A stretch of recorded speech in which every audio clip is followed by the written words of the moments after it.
My Best Friend Anne Frank, the new Netflix film uh, that chronicles the real life relationship between Anne Frank and Hannah Goslar. Hannah Goslar being our star of the film, from Nazi occupied Amsterdam to their harrowing reunion in a concentration camp.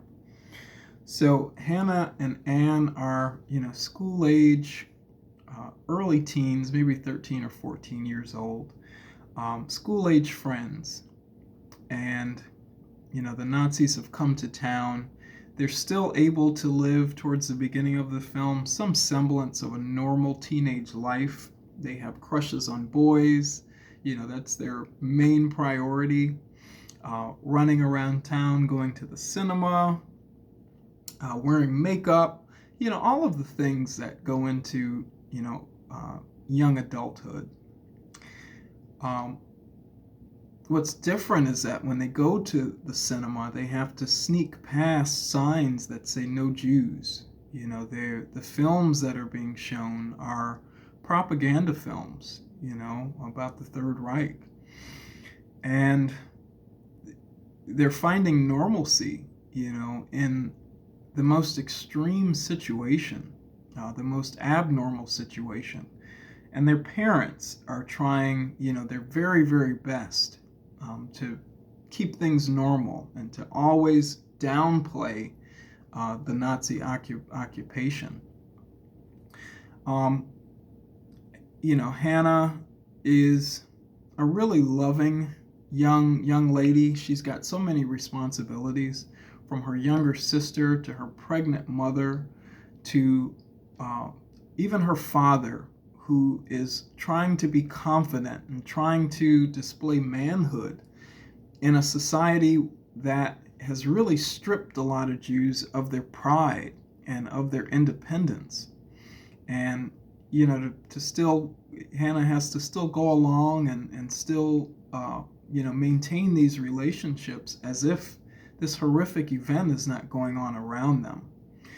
The realization that they are in horror, that they are in a horrific situation, because they're young, it creeps in on them, pretty slowly. Hannah asks her father, one time when the Jews, not the Jews, but the Nazis come to their house and find out that their mother is pregnant, she says, "Are they coming back for us?" And, the father is playing this game, and he says, "No, we have our papers. We're just waiting on our passports to be cleared so that we can get out of here and go to Palestine." And he's trying his best, to just maintain a normal childhood for Hannah. As teenage relationships do, Hannah and Anne have ups and downs. Sometimes they embarrass one another. Anne is full of life, this film shows. She was a vivacious teenage girl, just ready to take on the world. She wanted to travel to every country in the world, to Paris, to India, to Hollywood, to all of these places. She had these dreams. And, there are flashbacks back and forth throughout the film of what ends up happening to Hannah and her family, that they are relocated to a concentration camp. But what keeps Hannah going during those dark times are the flashbacks of her and Anne's friendship when they were running around, Amsterdam scot-free. When Hannah is first relocated to the concentration camp, she believes that Anne and her family have escaped to Switzerland. And she believes it's because they had a little bit of a row the night before, Anne is supposedly gone, that she didn't take her with her, that she didn't, keep her promise to stay with her. What we hear when the fathers are talking is that they want to take the family along, but they're concerned about the youngest child crying. "We can't take the baby." But, Hannah's father is this is my family. I can't give up one of my children in order to travel to safety. That just doesn't seem like a new life. It doesn't seem um, leaving someone behind is not in his character. And how interesting that dynamic, that falls down to Hannah. She was listening to that conversation, and that becomes her character as well.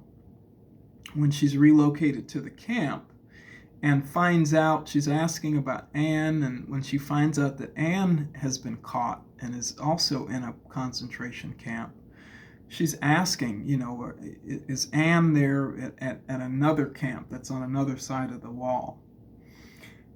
We find out that the conditions in the camp where Anne are much, much worse than the conditions where Hannah is being kept. They're basically starving these people. I don't know. I can only conjecture that because Anne's family chose to hide in their annex, they chose to hide in their attic, that the Nazis didn't take too kindly to the fact that they were trying to deceive them. Hannah Goslar and her family, they try to follow the letter of the law. They try to be cleared. They try to be civilized as long as they possibly can, even in a world that looks down on them. When that officer comes in the house and basically spits in her father's face, just taking all of his pride as a man, that really hurt me. But they continue to try to be principled people, even when the other side has decided that there's no such thing as decency in being principled. And towards the end of their stay at the concentration camp, there's an opportunity for Anne and her family to leave, to be transferred out. And for Hannah and her family to be transferred out. I'm so sorry. And because Hannah has found out that Anne is in the camp next door and has promised to meet her the next night to provide food for her, she decides she can't leave her behind. And despite the advice and despite wisdom, she sneaks and meets with Anne. The most important thing to her in her life is her friendship with Anne Frank. And they meet a couple of nights there at the walls that are separating these concentration camps. And Hannah throws food over to her. And just for a moment, they're able to see one another and to smile in each other's face. And Anne is in dire straits. Her head has been shaved. She's been starved and is very close to death at that point. She's little more than a wild animal because of how they've debased her. But for a few moments, she's able to smile with her friend Hannah, and they revisit their dreams of traveling the world, of going to Paris, to India, to China, to all of these lovely places that they had dreamed about as teenagers before the world crashed in on them. And just a heartbreaking moment,